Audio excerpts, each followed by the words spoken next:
qu'en est-il du traitement? D'habitude, les externes, quand vous faites une communication, quand on arrive du traitement, c'est la fin. Mais rappelez-vous que le malade qui a moins de 50 ans, qui n'a pas de signe d'alarme et qui a des symptômes typiques, finalement, il ne va pas avoir tous ces examens qu'on a énumérés.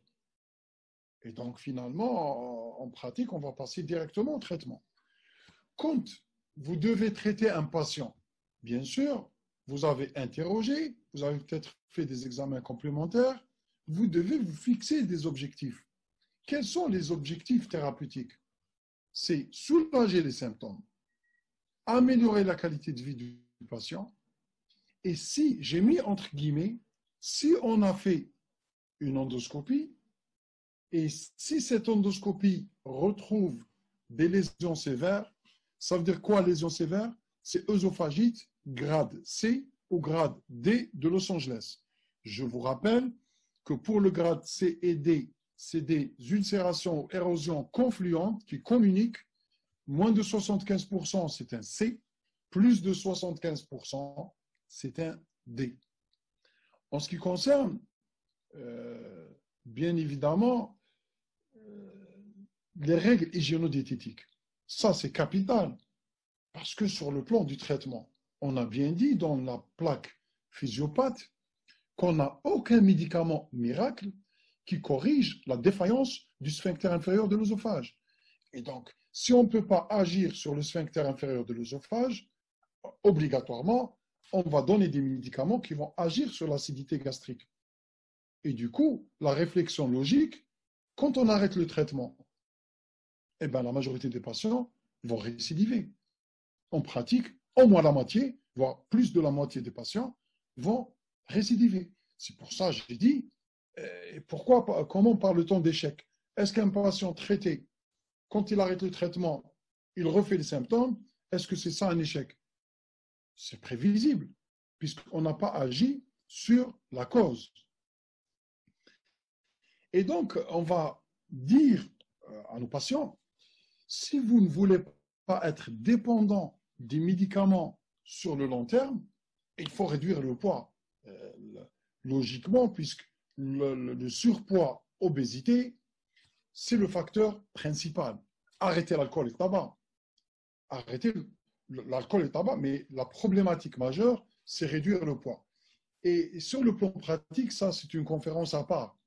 Mais sur le plan pratique, les principes fondamentaux, quand vous faites un régime ou vous donnez un régime à quelqu'un, il ne faut jamais être très gourmand sur les objectifs sur le court terme, parce que vous aurez un effet yo-yo, c'est-à-dire ça va chuter rapidement et ça va remonter à un niveau supérieur au niveau initial.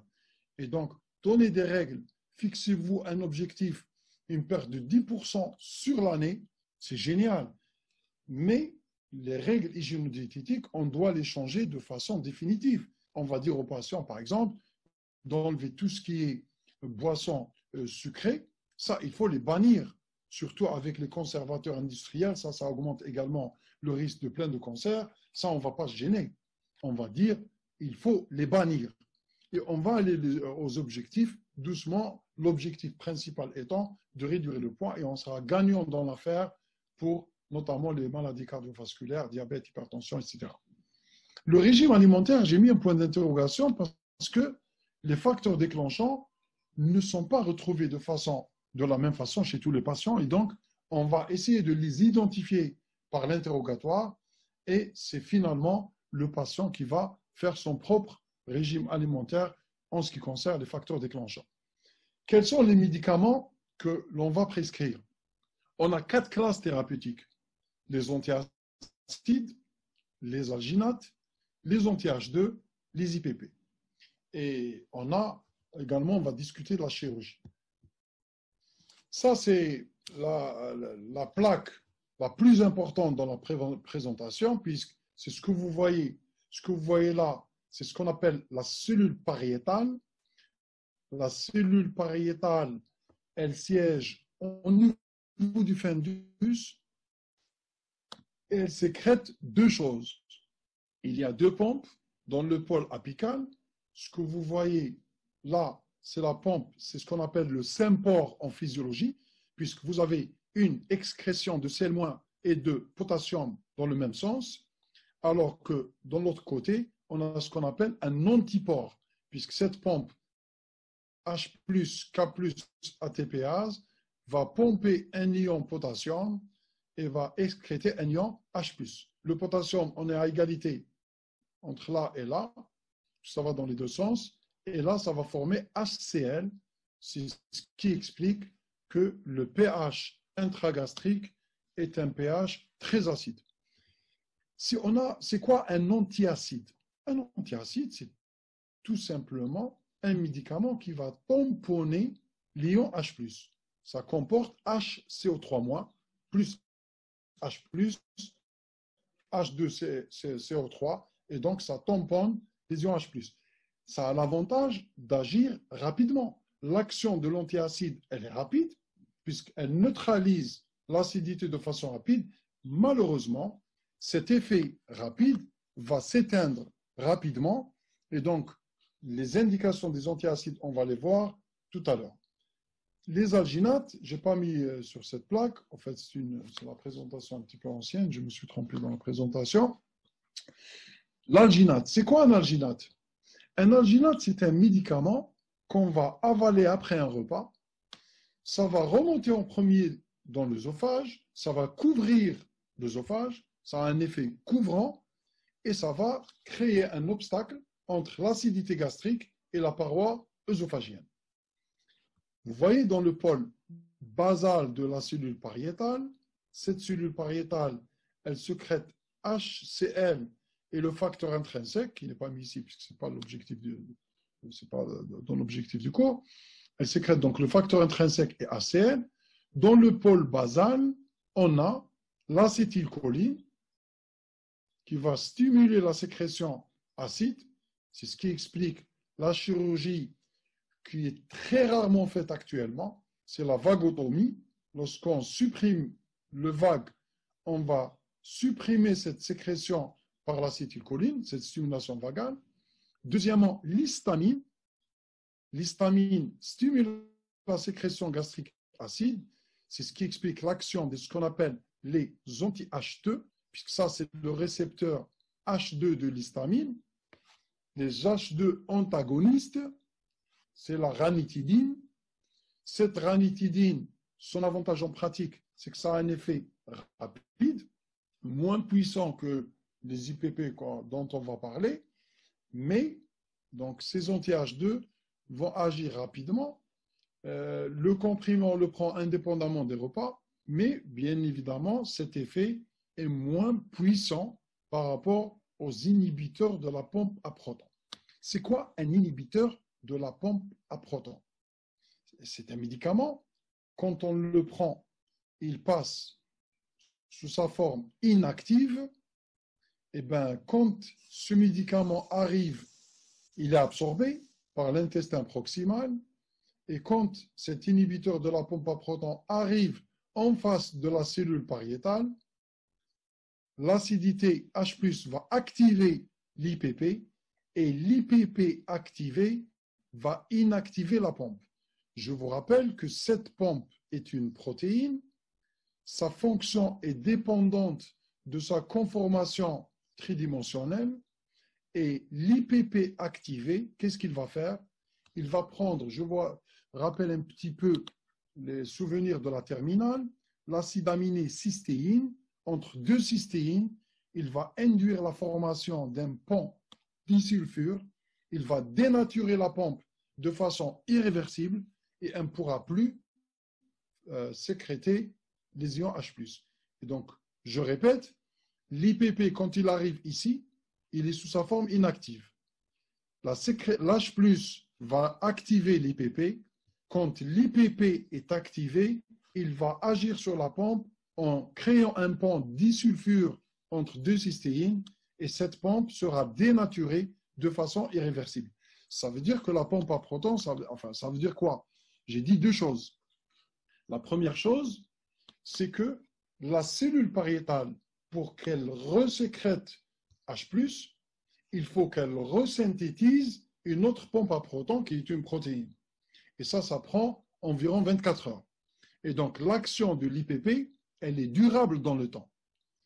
Deuxièmement, quand on agit sur le pôle basal par le blocage des récepteurs à l'histamine, la gastrine ou l'acétylcholine, on a diminué la sécrétion gastrique acide, alors que l'IPP agit directement sur la pompe. Et donc, ça veut dire que l'action de l'IPP, elle est beaucoup plus puissante que les anti-H2, que la ranitidine. Donc, elle est plus puissante. Troisièmement, donc, elle est puissante. 2, elle est durable dans le temps, puisque la cellule pariétale doit refabriquer notre pompe. Et 3, et ça c'est très important, pour que l'IPP soit activé, il faut qu'il y ait des ions H+. Donc, il faut que la pompe soit fonctionnelle. Ça veut dire que quand l'IPP arrive, si la pompe n'est pas opérationnelle, ça ne va pas activer.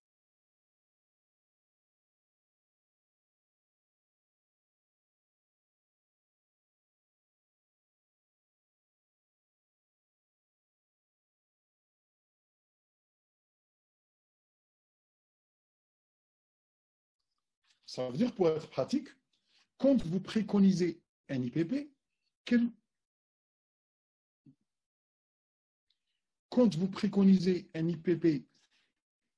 que soit le motif, vous devez le prescrire un quart d'heure, une demi-heure avant un repas. Parce que comme ça, le patient va prendre l'IPP, le temps que ça soit absorbé, il va prendre un repas, le repas va activer les pompes et chaque pompe activée va se suicider puisqu'elle va être inactivée. On va augmenter l'efficacité des IPP. Et donc, le fait de prendre l'IPP après un repas ou le soir au coucher, c'est une mauvaise prescription. Ça va réduire l'efficacité de cet inhibiteur de la pompe à proton. Et donc, comment on va utiliser antiacide, alginate, anti-H2, IPP en pratique? Dans le marché, vous voyez que le RGO est très fréquent dans la population générale et donc il y a plusieurs IPP, puisque les laboratoires fabriquent beaucoup d'IPP puisqu'il y a beaucoup de gains là-dedans. Il y a 5 grandes classes: l'oméprazole, l'esoméprazole, pantoprazole, lansoprazole, rabéprazole. Et dans le marché algérien, des oméprazoles, il y en a plusieurs, les oméprazoles, etc. L'oméprazole, les IPP existent tous, soit en pleine dose, soit en demi-dose. Pourquoi on a conçu les demi-doses? Parce que quand on traite un malade pour un reflux gastro-œsophagien, c'est un traitement symptomatique. Et ce traitement symptomatique, quand le patient arrête la prise du médicament, les symptômes peuvent récidiver. Et donc, on pourra avoir à traiter le patient au long cours. Et quand on donne des médicaments au long cours, on veut bien les donner à la dose la plus faible possible.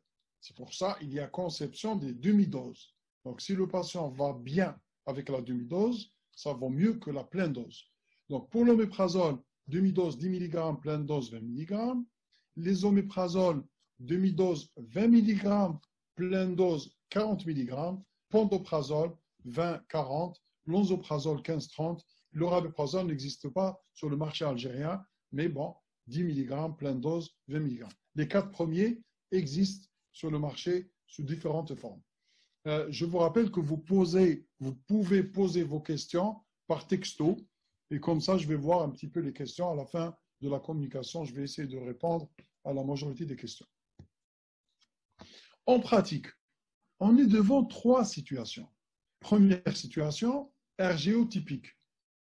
Je vous rappelle, RGO typique, les symptômes, c'est pyrosis et ou régurgitation. Si le patient a moins de 50 ans, s'il n'a pas de signe d'alarme. Ça, c'est la première situation. Ça change puisqu'on ne va pas faire d'endoscopie. Deuxième situation, on a un RGO typique, mais le sujet a plus de 50 ans. Ou bien, il a des signes d'alarme.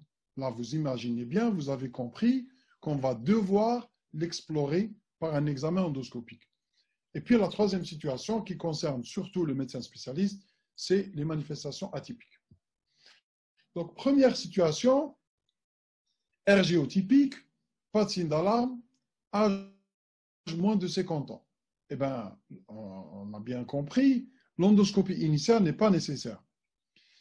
On va mettre sur l'ordonnance 1 voire 2 médicaments maximum. Pour rester dans la pratique, bien sûr, vous avez recherché les signes d'alarme, bien recherché, bien examiné le patient, il n'y a pas de signe d'alarme. Vous prenez une ordonnance, vous mettez par exemple, oméprazole. Oméprazole, c'est des gélules à 20 mg, une gélule, une demi-heure avant le petit déjeuner.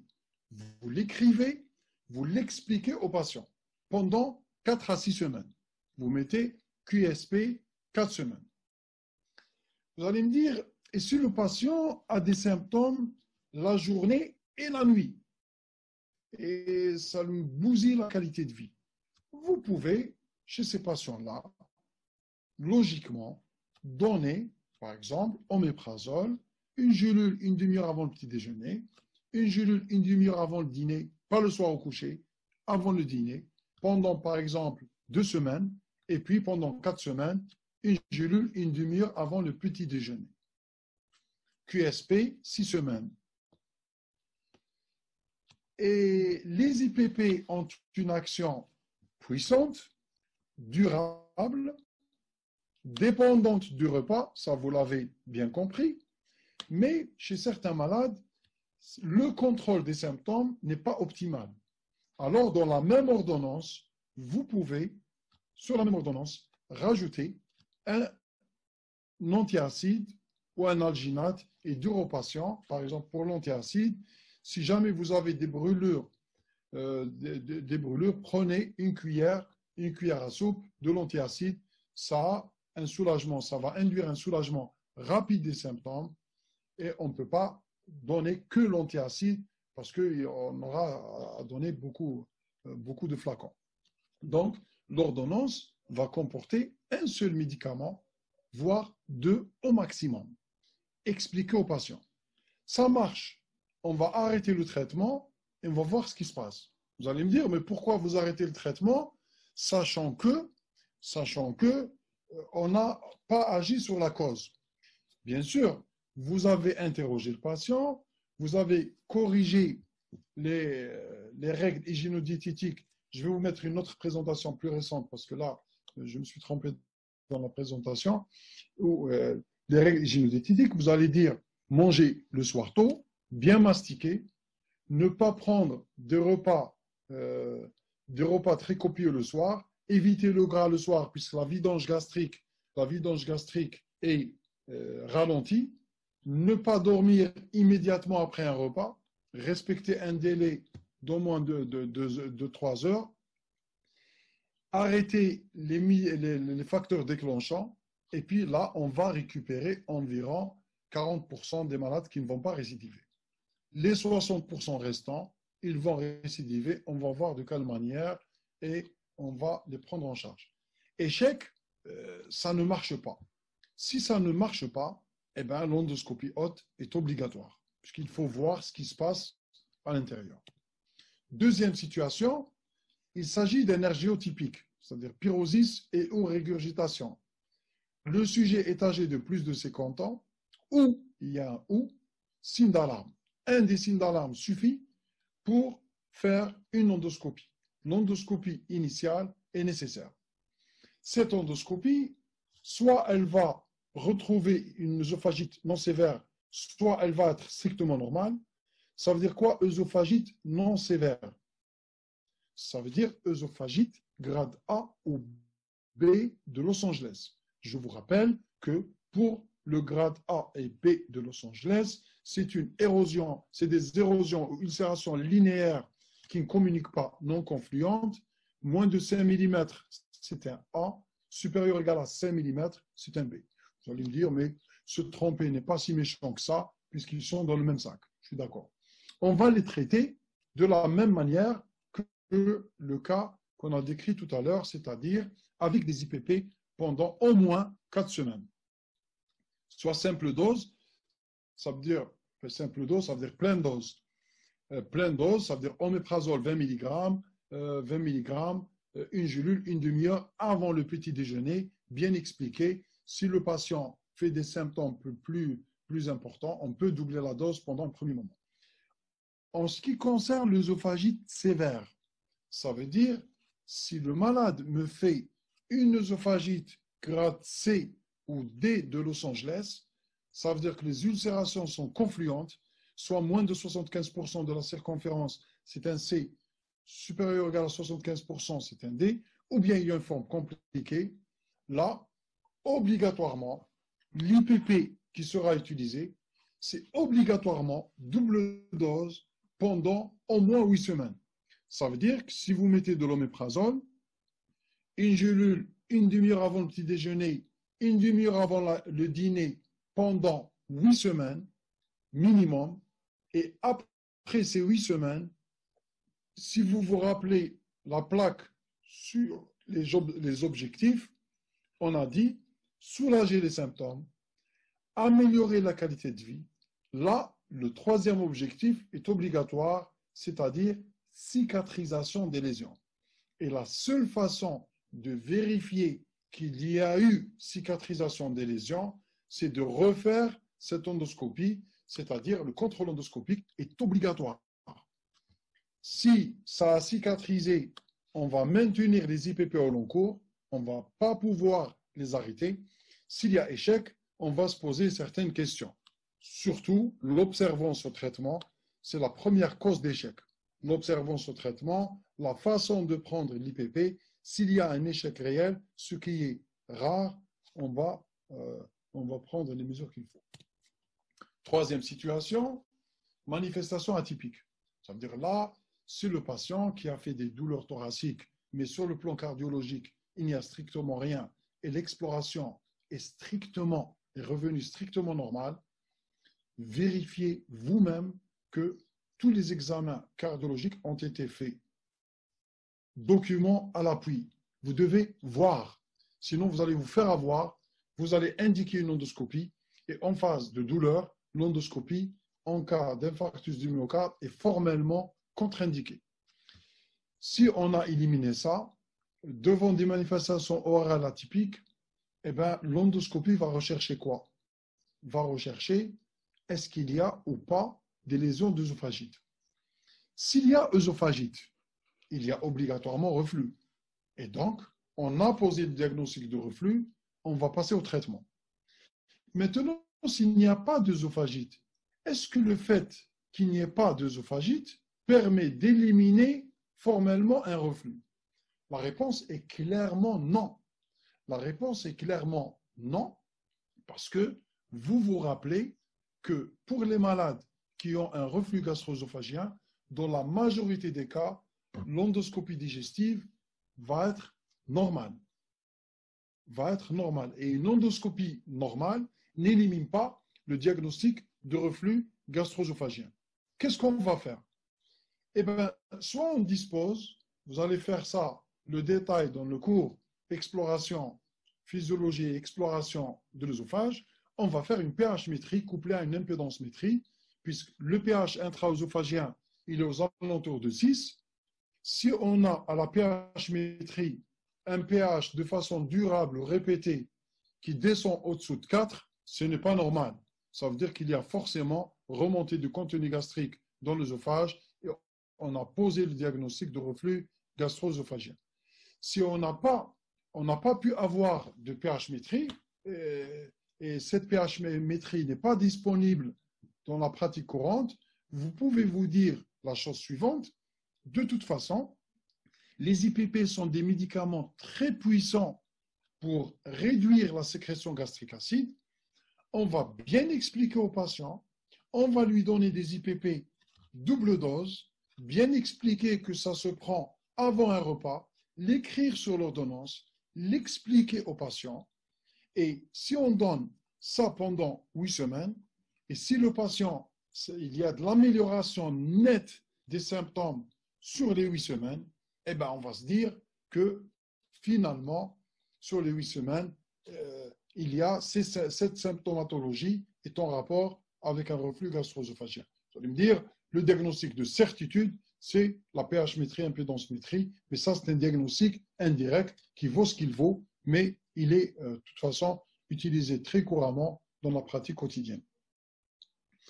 Alors, vous avez traité le patient, vous avez bien expliqué le traitement, le patient a été observant, il s'est nettement amélioré à l'arrêt du traitement, qu'on va arrêter globalement après 6 semaines de traitement, 4 à 6 semaines de traitement. On va dire au patient, arrêtez votre traitement, et quand vous mettez des QSP sur l'ordonnance, vous allez dire au patient, voilà, prévoyez toujours 1-2 boîtes de plus, le patient va arrêter le médicament et vous allez lui dire, arrêtez le médicament, si ça reprend, il va reprendre le traitement. Voilà. Premier cas de figure, les règles hygiéno-diététiques que vous avez mis a permis une non-récidive des symptômes. Ça, c'est le cas clinique, c'est le cas de figure idéal. C'est les environ, moins de 40%. Et donc, ceux-là, vous n'allez pas donner du traitement au long cours. Les autres, les 60%, ils vont récidiver. Le patient peut récidiver de plusieurs façons. Soit il est très bien, ce reflux-là a duré dans le temps, après quelques mois de traitement, ça a repris. Par exemple, c'est typiquement les patients RGO et Ramadan. Durant le mois de carême, ils font du reflux. Eh bien, vous allez préconiser l'ordonnance pendant le mois de carême et pendant les jours auxquels il va jeûner après le mois de carême. Vous allez redonner le même traitement. Lorsque les patients rechutent précocement à l'arrêt du traitement, c'est-à-dire dès l'arrêt du traitement, c'est le cas de figure qu'il y a ici. Désolé, cette plaque, je vais la refaire. On est là. À l'arrêt du traitement, ça a repris.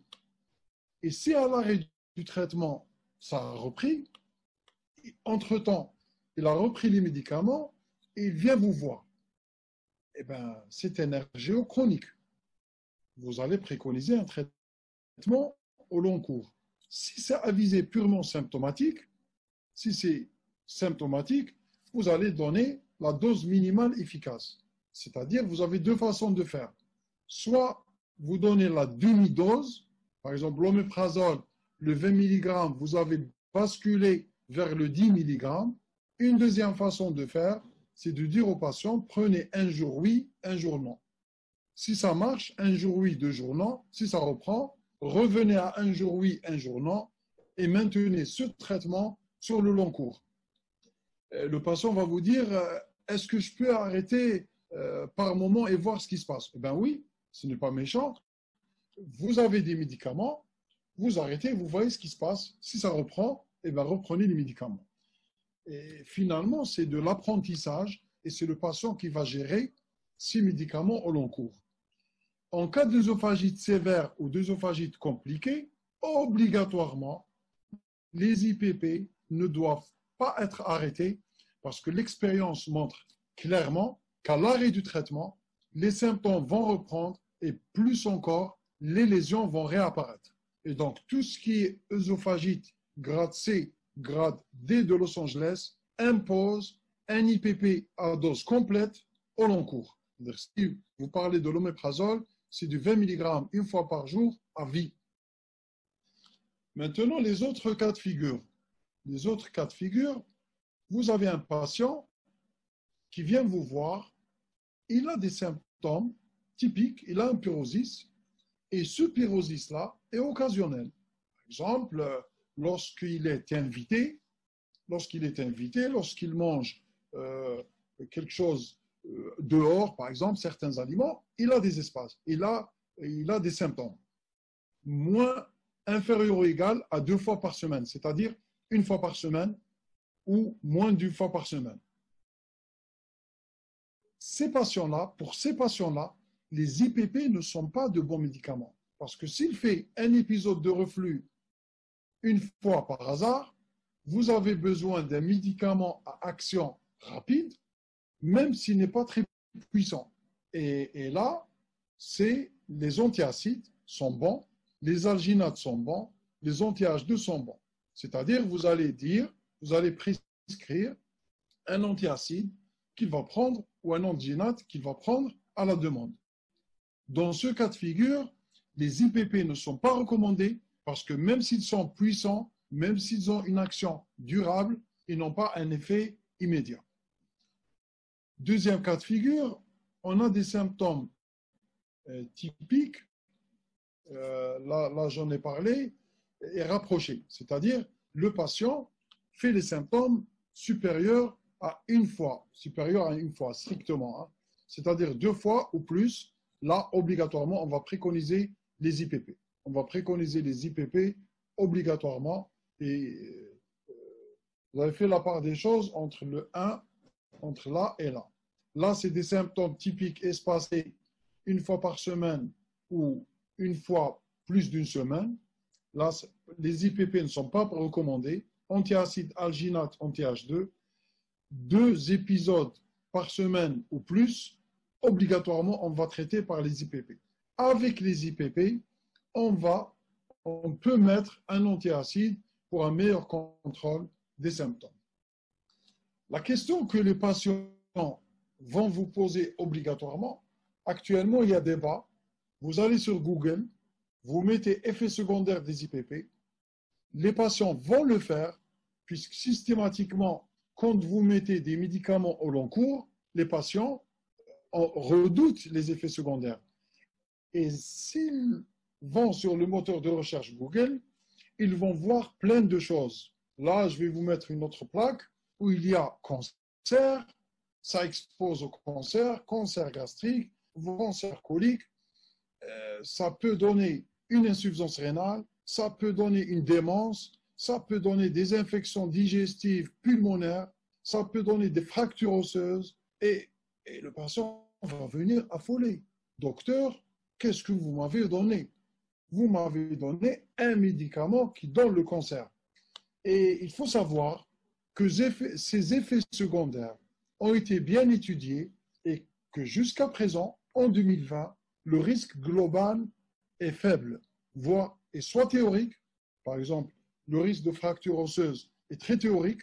Comment on explique un risque de fracture osseuse?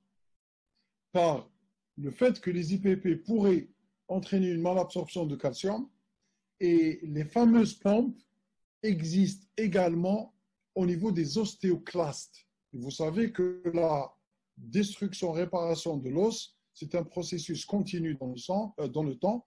Et si on va inhiber ces pompes au niveau des ostéoclastes, on va fragiliser l'os et on va exposer au risque de fracture osseuse, du moins sur le plan théorique. Ça n'a jamais été prouvé dans la vraie vie. Et donc, ce que vous devez retenir finalement, et ce que vous devez dire à votre patient, lorsqu'on donne des médicaments, il y a un rapport bénéfice-risque. Il faut respecter scrupuleusement les indications. Et quand on respecte les indications, le bénéfice est largement supérieur au risque qui, je vous le rappelle encore une fois, il est soit faible, soit théorique. Et on peut en débattre dans les questions.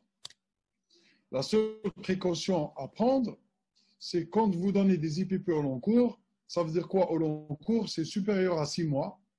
Il faut éradiquer Helicobacter pylori. Le schéma d'éradication, vous allez le faire sur le cours maladie ulcéreuse. Pourquoi? Parce que Helicobacter pylori est une bactérie qui vit au niveau de l'antre. Si on donne des IPP au long cours, ça va remonter dans le fundus, induire l'atrophie, et l'atrophie gastrique prédispose à la métaplasie intestinale, et la métaplasie intestinale gastrique prédispose, comme dans l'œsophage d'ailleurs, à la dysplasie bas grade, au grade, à l'adénocarcinome.